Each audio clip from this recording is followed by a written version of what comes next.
காத்திருக்கிறோம், கண்ணன் இன்னும் வரவே இல்லை. பொழுது விடிந்ததும் முதலில் கண்ணனை பார்க்கவில்லை என்றால் இதேதான்.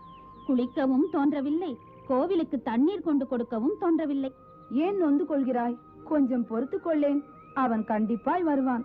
அதோ அந்த மண்டபத்திலே கண்ணனின் தோழர்களும் அவனுக்காக காத்திருக்கிறார்கள். அவன் தினம் அவர்களுக்காக அங்கே இங்கே அலைந்து பதுங்கி இருந்து வெண்ணெய் திருடி வருவான்.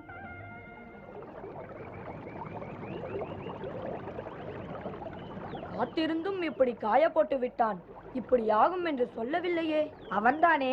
எங்கள் தெருவுக்கு அவன் 2 நாட்களாக வரவே இல்லை. அவனுக்கு உங்கள் தெரு மட்டும்தானா? அவன் வெண்ணெய்க்காக வேறு வேறு பாதையில் மற்றவர் கண்ணில் படாமல் மனம் போல் தன் வெண்ணெய் திருடும் வேலையை நடத்தி கொண்டு நமக்கும் தெரியாமல் எங்கெங்கோ நழுவி போகிறான். கதவுகளை எல்லாம் திறந்து வைத்து விடுவேன், அந்த பிள்ளை கண்ணன் திருடுகின்ற அழகை பார்த்து ரசிக்க.